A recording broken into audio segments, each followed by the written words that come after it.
Hey, what's going on everyone? It's Griffin here with the sequel to my last Wealthsimple video where I gave you a general overview and review of the trading platform. For those of you who are interested in the investment service but that wanted a better explanation of the technicalities of Wealthsimple related to asset allocation and capital distribution, then today's video is for you. I'll first be showing you the 10 different risk levels that you can have for either one of your accounts within Wealthsimple, and then we're going to be looking at the different specific ETFs that are purchased on your behalf within one of the accounts by Wealthsimple. And if you haven't seen my overview video for Wealthsimple, then I highly recommend that you click the card here in a brand new tab, watch that video all the way through, and then come back here for more technical information. And just before we go any further, as you can tell from the crystal clear image here, I've upped my lighting game for my YouTube videos because I'm dedicated to releasing 2 pieces of content for you guys on a weekly basis. I usually post on Mondays and Thursdays or Tuesdays and Fridays with business related videos. So if you haven't already, then do yourself the favor of liking this video and subscribing to the channel so that you're notified whenever I release a brand new piece of content. So now let's roll that intro and we'll get into the meat of today's video.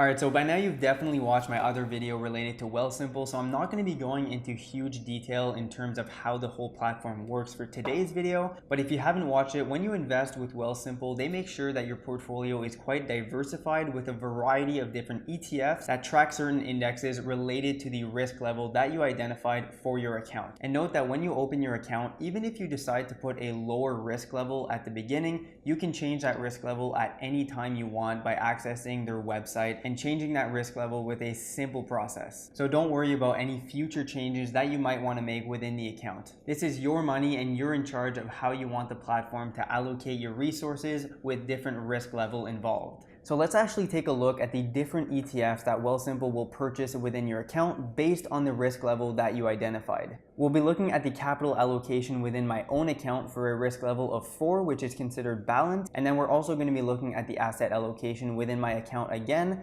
at a risk level of 7, which is considered aggressive or growth in Wealthsimple's terms. I've gone with both a risk level of 4 and of 7 so that I could give you guys a better picture and view of the asset allocation that you can expect with Wealthsimple based on those 2 risk level categories that you would select. And also keep in mind that if you decide to change the risk tolerance of your account at any point in time, Wealthsimple is going to automatically rebalance your portfolio and will buy and sell certain ETFs based on your goals as an investor for the short or long term, once again based on your risk level. Okay, so based on their website, if you decide to go with a balanced risk level, your funds will be distributed across these types of ETFs. There will be roughly 15% in government bonds, 5% in high yielding bonds, 30% in short-term bonds, 10% in real estate, 10% in dividend stocks, 10% in US stocks, 10% in Canadian stocks, 5% in foreign stocks, and finally 5% in emerging stocks. So although this is telling you what category your money will be invested in, I'm sure you're wondering what the specific ETFs Wealthsimple is purchasing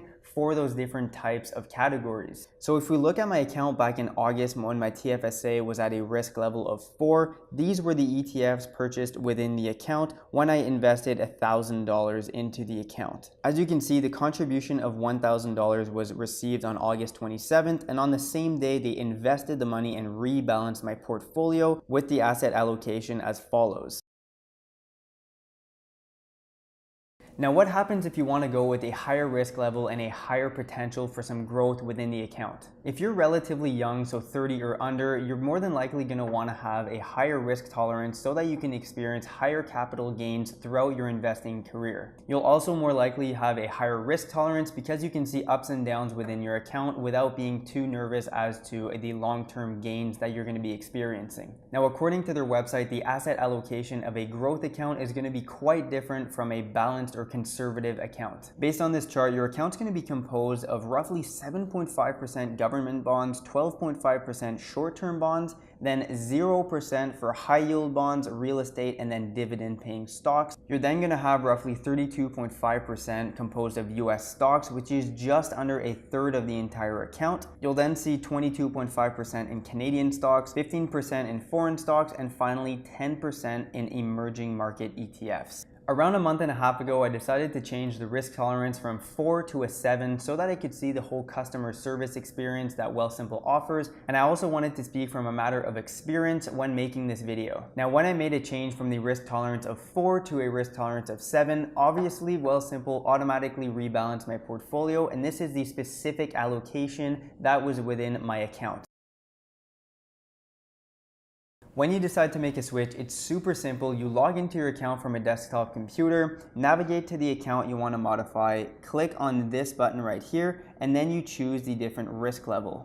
And I actually really enjoy this feature here because as you're updating your risk level for the account, you have a slider here from which you can go from a risk level of 1 to a risk level of 10, and it's supposed to give you sort of a visual representation of how your account will grow over time. So once again, with a risk level of 10, you're going to have higher risk, so it's going to be more heavily distributed in US stocks, Canadian stocks, rather than bonds, whether they be short-term or long-term bonds.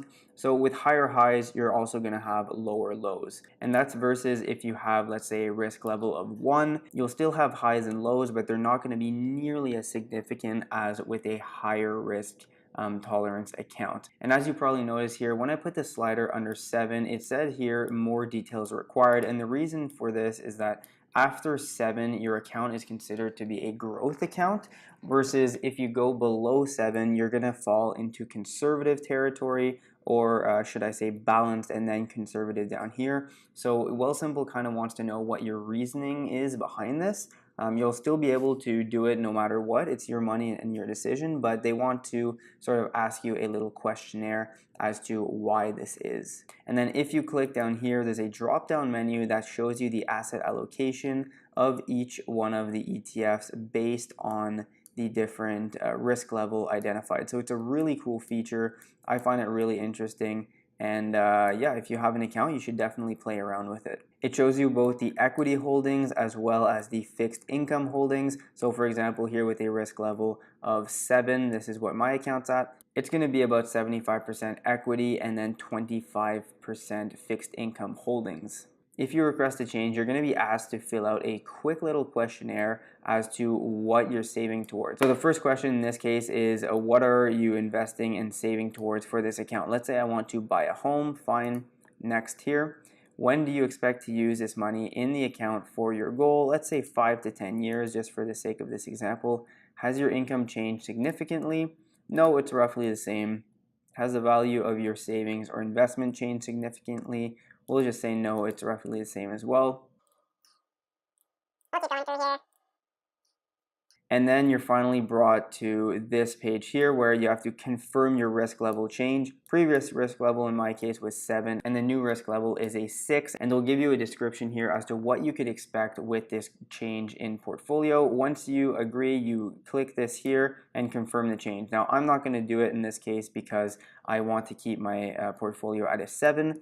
That said, back with what I said in terms of higher highs and lower lows, once I changed my account from a 4 to a 7, as you can see here, my balance is $3,777, where I put a deposit of about $4,000 into the account. So my account currently is in the negative in terms of growth, but that said, with the asset allocation more heavily geared towards stocks, right now the Canadian and American stocks have gone down significantly in value over the past couple weeks. Now, once you answer the little questionnaire and submit your answers, you're going to have one more step to do in order for Wealthsimple to change the risk level. So they're going to send you an email here, basically taking the answers that you gave in that little questionnaire and explaining once again what you can expect going forward with this change. Based on my answer to the questionnaire, it says our particular concern is that you mentioned that you would need these funds in the next 3 years. So I said I would probably want to take the funds out in the next 3 years. However, I wanted to go with a growth